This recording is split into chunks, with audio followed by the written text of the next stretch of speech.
Radio boss, Hardbody, Kiotti InsideThaCulture, man. You know it's always love whenever the family stop through the building. Even though this family is extremely popular and has their own show coming out inside of Dett. Listen, I got to get into a lot today.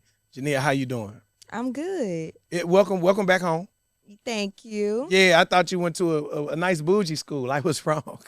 What high schools did you go to? I went to Worthing, I went to Kip Sunnyside, and I went to Willow Ridge. Man, I don't know why I thought you went to like Side Springs or something like that. No. Out of pocket, ain't I? I'm tripping. Yeah, I'm from the South Side. Come on, Southside. Let's do it. For you, how has life been treating you? Life is great. Life is great now. Come on. When I first got with my wife, one of my close friends that did radio at the point named T. Gray, he was like, hey, let me tell you something. So I thought he was going to say something funny or crazy. And he was like, how far along is Mika? I was like, oh, she about like 6 months. And he said, listen, women deal with something called postpartum. And you need to understand that after she has your baby, that things may not be the same for a year, 2 years, 3 years. It's not a real time limit. He said, listen, you'll have mood swings. Sometimes she will seem cool. Sometimes she will be there, but she will not really be there because mentally she is going through things inside her body, her hormone levels. Why this man told me this, Jania, I don't know, right? He just randomly pulled me to the side and told me this. The last thing he told me was empathy is the most important thing that you'll need while she's dealing with postpartum. Because the saddest part about it is a lot of women deal with postpartum and may not even know they're dealing with postpartum. They just feel off, or they just feel like foggy, or I'm here, but say big dog, my mind is dealing with 2,000 things all at the same time. And I need help. Yeah. And I think a lot of guys don't understand that helping a new mother will go a long way. You know, like we're sad, we're depressed. We just had a whole baby. We were basically not locked up, but we were pregnant for 9 months, you know.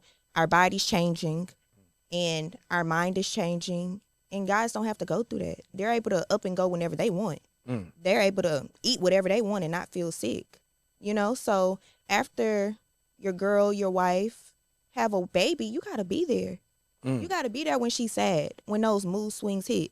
She don't know why she's sad, but she created life. She created a part of you. Yeah. So just leaving her and saying, oh, man, you tripping, that's not going to cut it. That's why women want to, you know, do stuff to themselves. Like, and I just want y'all to know it don't last forever. It's going to get better. Your baby's going to grow up. Your babies love you. They want you here. Don't give up. Keep going. I understand now just because I've been through it, but to me, that I feel like in a way God was protecting my journey, because I know a lot of men that crash out when they go through that. And in their minds, they feel valid because you tripping. Yeah. Why you being like that? Why you talking to me and handling me? You know, they not giving you credit. Like, hey, fam, there are things going on inside of me right now that that I can't fully explain. And I wish I could tell you what was wrong, but I don't know. Right. For you, dealing with your first child, how challenging was that? Again, you're dealing with someone that's high profile and you're going through these changes. How hard was it working through that? For me, I feel like I didn't really give myself time to be sad. Like, it was just always go, go, go. Like, I was keeping my mind occupied. You get what I'm saying? And while I was pregnant, I was really sad because you got to think about it. You're watching someone tour the world and do whatever they want. And I'm just here like, oh, my gosh, like, what happened to me? You know? So after I had Casey, it was like, oh, it's my time to shine. Let's pop it. And I started working on my brand. I started working on myself. And I just never looked back. That's what it was. For you, there are people that watch you and they see what you do, and in their mind, it looks easy because you're online. They feel like, hey, at any given time, like, I watch her do this. I know I can just get up and do this too. How hard is it to really, again, be a young mother and at the same time build businesses and brands and keep your brand looking in a certain light that you want it to be in so you can continue to represent and partner with other brands. Right. So it's not easy. People see me and they think I'm a robot. They think I'm just supposed to not have feelings. I'm not supposed to crash out sometimes. When someone says something to me, I'm supposed to just be like, okay, and keep it pushing. You get what I'm saying? Yeah. But I think once people understand that influencers, celebrities, or whatever you want to call us, we have feelings just like you. Come on. I think they'll come at us a little bit differently. If we're not in the mood to say, okay, I can take a picture, or if I have my kids, can I take a picture with them? And I say no, you shouldn't get mad. These are babies. They don't understand what's going on. Yeah. But again, people think we're robots. They think we're just supposed to live up to their expectations. And that's not the way that you should think. I know you lying. Yeah. People be wanting to take pictures with your kids? Yes, they do. And it's so weird to me because my kids, they're innocent. They don't know what's going on. And sometimes I just have to tell people, relax. Like, you're going to scare them. Just be calm. Because at home, they don't live the rah, we're famous. They don't live that life. Yeah. We're going to Target. We're going to Walmart. Yeah. We're doing all the regular things. They don't know what's going on for real. I think for me and a lot of people, man, I don't ever think I shared this before. A lot of people, I used to get up in the morning and do videos called The Bus Driver with the Beard. Mm-hmm. And I would take my kids to school every morning and we would talk and have conversations. My wife was in Walmart and somebody said, hey, Dylan, what's up? And she was like, what? Mm-hmm. And she kind of turned and was like, why would you call my son, like, in Walmart? That stuff like that kidnappers do, like, yeah. Like on some cool stuff. Yeah. And that was the first time that I kind of realized, like, okay, there's some stuff that go with this, that, you know what I'm saying? Because, again, I'm just trying to be the positive role model and figure for other young fathers and young dads that have to balance work life and fame and celebrity. So I'm just showing like, hey, if I can make time to take my kids to school and we can build, hey, no matter how busy you are, you can too. Yep. Somebody looking at it like, oh, damn, there they go right there. Hey, say, dog, let me get a selfie. Like, my wife was like, say, fam, like, don't run up on my kids like that. Like, you really tripping. And do the, oh, ma'am, I'm sorry. I'm a fan, supporter of Kiotti. I don't mean nothing by it. But to her, it just was like, I got that call like, FaceTime me right now. You know what I'm saying? I'm like, wait, what happened? Then I'm like, damn, I never thought about that. So honestly, that's when I stopped putting my kids on social media so much because I feel you. Like, you do deal with certain situations, and I never in a million years would have thought somebody would see my kids with my wife and then try to talk to my 5 or 6 year old son. And it's like, what? What are you thinking? Yeah. So I don't know. I think people just be wanting that picture. People just want to post you on their page and be like, I saw them. Yeah. Yeah. But no, not the kids. Not the kids.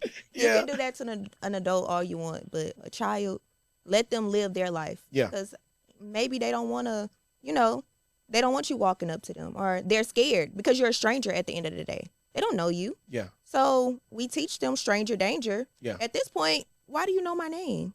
I know that's what my son say. Why are they talking to me? Yeah. So, yeah. Do you have off time? Like what is your off time? Like, and this is a funny question because, like, technically, man, I be out sometime and I be in like dad mode or husband mode or whatever, and somebody be like, say, big dog, you got them Cardi B tickets? Man, we had dinner at Juliet somewhere. I know I don't keep Cardi B tickets in my pocket right now, right? But just when people see you, all they know is, oh, man, there go my boy. I've been waiting to see, bro. I ain't think I was going to see, bro.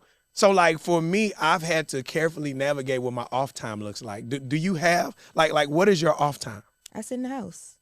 I don't go outside. I don't be around people. I'll DoorDash, and I'll sit in the house and chill. You DoorDash? I do. A lot. Actually. Really? I didn't spend so much money on DoorDash. It's ridiculous. Listen. Just random number. In this past 30 days, how much you think you spent on DoorDash? Right now? Yeah. In these last 30 days? Let's say 30 days. Probably like 3,000 to 5,000. Is that bad? Huh? What? 3 to 5,000 on the DoorDash? Like, I'm DoorDashing socks. I'm DoorDashing clothes. I'm DoorDashing shoes. Okay. Well, wait. Okay, boom. This is going to sound crazy, right? Mm-hmm. You can DoorDash all that. I'm not a DoorDasher, like, Yes. for real. In my mind, DoorDash is somebody just dropping some food off. So the main reason why I don't DoorDash, see, we get into a real life conversation. Let me tell you why I don't DoorDash. Because a lot of times people will show up to my house and be like, damn, Kiotti, this where you stay? Listen. Why are you opening the door for them? Let them leave it on the porch. Grab it after they leave.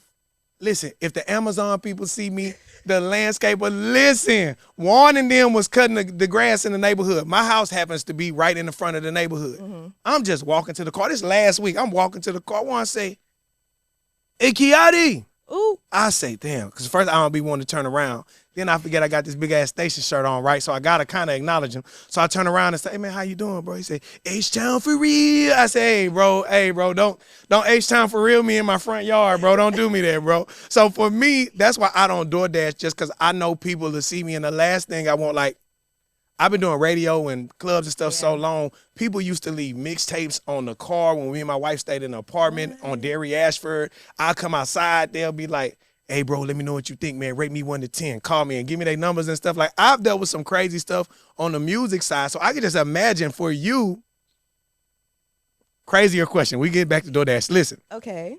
Has anybody ever asked you to give their music to your baby dad? Of course, all the time. That's wild. Email beats. People come up to me. It's like, I just, you know, I don't. Without a mixtape. Listen, I just want people to understand that I'm not him. You gotta find ways to connect to him, and trying to connect to him through me ain't happening. Yeah. I don't even allow random people in my space. So to turn him on to a random person. Yeah, it's like, you know, because what if you didn't say something now I'm in hot water because you didn't say something that was out of line. Like, I stay in my own lane. So as much as you like being to yourself and in the house, have you ever had a DoorDasher pull up and be like? Yes. Yeah. Because, you know, when you DoorDash liquor, you got to give them your ID. So I didn't opened up the door before, and she's like, oh, my God. Please don't do that. Please, Wait a minute. That's my first thing to say. Please don't do that. Didn't you just tell me don't open the door?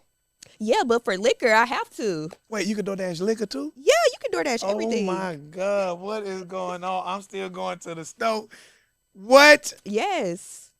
We gonna get you the DoorDash endorsement because I ain't even know it was real like that. Golly. Yes. So DoorDash is basically anything you want. I'm so old school. Like I'm gonna go to the store. I'm gonna walk around. I'm gonna wave and chunk the deuce to people. My DoorDash family, listen. She's spending some paper with y'all. You hear me? She got 5-6 million followers. Y'all might want to tap in and come on with this DoorDash endorsement with the quickness. Because she just turned me on. Now I'm finna go DoorDash some socks, right? Yes. But I'm not going to open the door. Now just let them leave it. Let them leave it. Come on now. We learning new things about life every day. That's why you got to keep you some people that they really be with what's going on. Because I be all the way out the way. I came around them OGs like, nah, just go get it, this and that. And then if you DoorDash food, how you know the people don't be looking in your food and stuff? Because now they tape it. So if it's not taped, then you know it was messed with. Come on, we got the DoorDash breakdown today. Your endorsement on the way. I hope so. Your endorsement on. We're going to manifest it together. Yes. Now, listen. After we get you this DoorDash endorsement / partnership, you got to DoorDash me some food to the house, and it better have the tape on it. Okay. All right, we locked in. Yep. All right, we're going to let's call my corporate sponsors and see if we can't push this DoorDash through. Now, we're speaking about sponsors and things going on. You are a part of Beauty in the Block.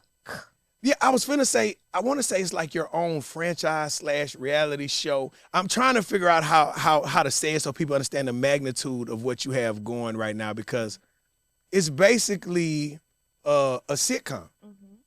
But you've also included a few other people that are famous and known from YouTubes and other areas like that. How did this journey start for you? Well, it started by telling my manager I wanted a podcast.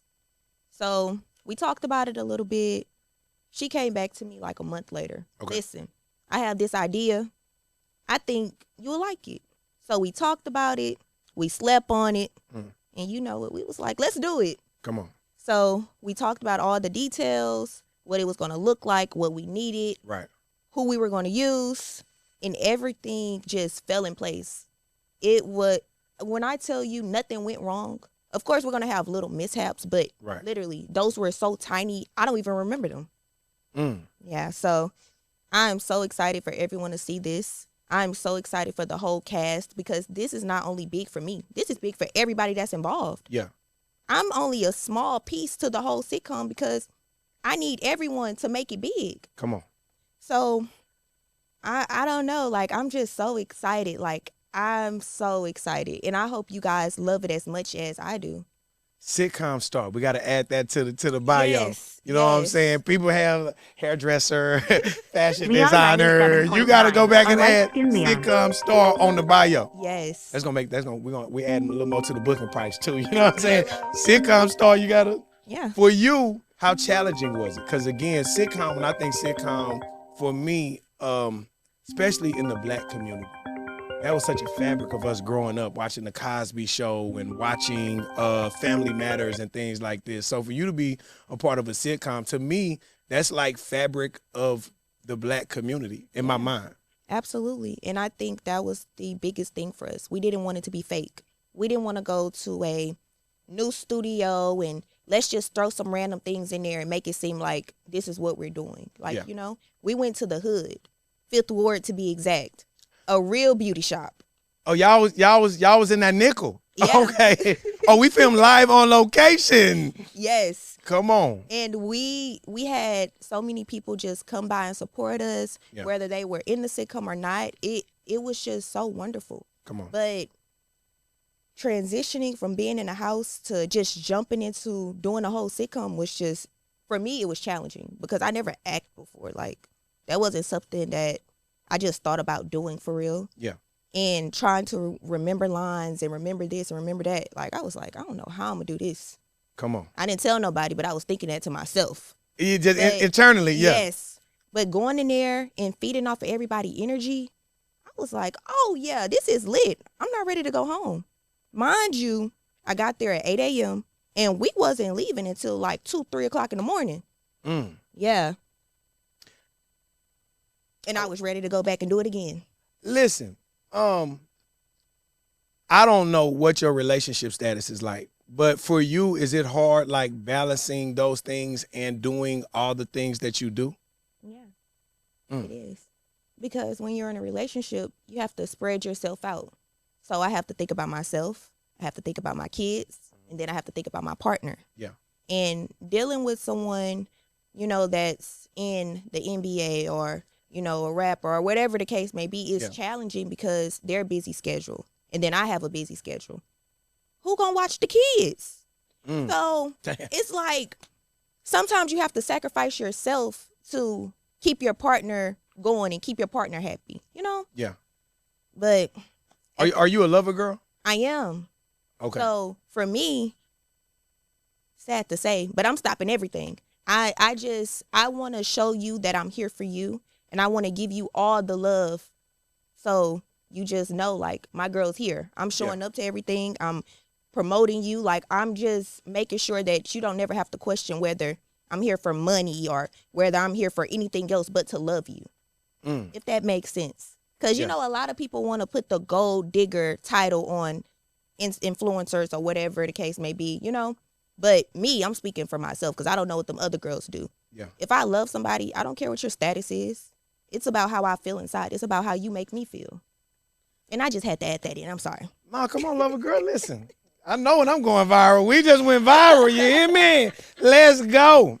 I think the thing that I look at is that when you deal with people like you, I heard somebody online say something about like pretty privilege or pretty punishment or whatever the case may be. Ironically, you could be a person that would understand what pretty privilege is. Yeah. Because when people see you, they be right. Yeah. So for you, is pretty privilege a real thing? It is. But a pretty face without work ain't nothing. So you can be pretty all day long. There's a lot of pretty girls out here. But if they're not trying to put the work in for real, what that mean? Come on. Somebody, I mean, honestly, like, a lot of people, they be so small-minded, and they hate to see you successful. They'll try to throw rocks at you any chance they get. Oh, you're only in this position because of this person, or you're only this way because you're pretty. What about the work that I'm doing? What about all the sacrifices that I'm making? That just don't matter, huh? Come on. Like, I don't know. I don't understand people. That's why I don't read comments. I just let them talk, and I just be like, okay, cool. I think that's one of the most tricky things about, at the end of the day, like, we're people that we know people watch what we do. So for you, for example, I think I seen online, people saw you at a concert and they was just happy, and then some people could have felt a certain kind of way. At the end of the day, you being at a young boy concert technically is regular because y'all still have a child together. Why people online don't understand that part of it? Or why does it always have to be like a deeper narrative than just you being at a concert? I don't know. I think people just stuck in the past. I feel like once you let your mind grow, you will start seeing things differently. I ain't mad at that. Is it tricky when you deal with people that are in the public? Because for a lot of us, like, if people see, well, no, she's a terrible example. Because we was at the damn restaurant. Man, I shouldn't even be telling you stories, sis, but I'm going to tell you because my real life is real life. We at the restaurant, a woman sent a drink to our table. I said, what? And they said, yeah, that lady sent that drink over here. So we turned and looked. The lady waved. My wife said, who the fuck is that? Right. I said, hey, listen to me. I promise I don't know who that is. I have no idea. She, We finished eating. We getting ready to walk out the restaurant. Jania, look. Hey, girl, I saw you sitting over there with Kiotti. I was y'all bartender one time at such and such. I remember you liked to drink like this, so I fixed it and sent it. I looked at her and said, I know you lying. I know you lying. You was mad at me for a woman sending me a drink, and the drink was for you. Ooh. People be knowing my wife when she be outside a little bit. So for me, I understand that you have to navigate and narrate a certain kind of way. Yes. So just for you, for the young lady that is looking at your journey all the way from the South Side, big South Side. Yeah, I hit the body rock on the boys in the chair. This is a top-notch show, goddamn it. Imagine that. Come on. For you, what advice would you give people that are watching your journey, but they may not know some of the things you had to deal with to get where you are? You're still young, right? Yeah. I know a lot of time I'll be like, what would you tell your younger self? Hell, your younger self just got here, right? No. But I've been doing this since I was 17. So you got to understand, like, I'm young, but I feel older because I've been dealing with these people. I've been dealing with comments. I've been dealing with being bashed since I was a baby. So I feel like now I could tell my younger self, don't respond. Let them say what they're going to say. You don't have to always explain yourself. Whether you tell the truth or not, they're going to say you're lying. So just let them talk. You don't have to prove a point. You don't have to be liked. You don't have to try to make people see where you're coming from. Come on. Because they will never see where you're coming from. They don't want to. They want to keep you in a box. Come on. And you're free to leave that box. Come on. For you, just being somebody that I couldn't imagine how many DMs and just wild stuff that you deal with. For the young lady and the young women, you know, who are dealing with heartbreak and working through that pain, what would you tell them, just how to just navigate and work through those kind of situations? I'll tell them to don't let the pain take over you. Put all that hurt that you're feeling into yourself. Learn what you like. Learn what you don't like. Keep going. There's somebody out here for you. That person just wasn't for you. And you have to understand that. I don't care how many I love yous. I don't care how many flowers he might try to send, or he might not say nothing. Move on. You got this. Your life isn't over. It's just getting started. One monkey don't stop the show. So let's keep it pushing. Yep, DoorDash endorsement and motivational speaker on the way, baby. We locking it in early. We manifesting today. Listen, we are super excited. When can people watch the show, and how can they subscribe to watch the show and see this sitcom? Okay, so we have a premiere next Tuesday on the 30th. Okay. Make sure you head over to Jania Meshell to get all the details. Got it. It's happening at 7 p.m. Okay. And I need y'all in y'all best fits because everybody need to pull up. I'm trying to have a good time. I'm trying to show y'all the new sitcom. So I need y'all there. I'm going around and getting fit. Everybody, a personal hug. So if you want a hug from me, pull up. Oh, goddamn. Well, RSVP's just closed. She said it 8 seconds ago, and boys and all, hey, I'm there. You definitely got to dress up. It's going down at a private location. You got to go to the website to get involved. This sitcom will premiere October the 1st. Yes, on Dett Networks, DETT Network. And how can we subscribe or download Dett, the app? Like, we want to be sure we catch everything from the behind the scenes to the conversations. Can they go on the App Store, a website? How can we get it? Yes, so if you have an iPhone, it's in the App Store. You can look it up on Google, www.dettnetworks.com. And October 1st, our Android users will be able to get it. Come on. I'm excited. All right, y'all. Well, we finna get up out of here. I got to see if they'll give me a special character in the next season of this sitcom. You know what I'm saying? I'm ready to give my Martin Lawrence on in this piece, my Will Smith. But again, we definitely want to pop out and support. I definitely appreciate the time. I know you don't sit down and do a lot of interviews, so hopefully this was a warm space and you felt comfortable and safe while we got a chance to get together. Yes, it was wonderful. Thank you so much for having me. Love and respect for sure. It's 93.7 The Beat.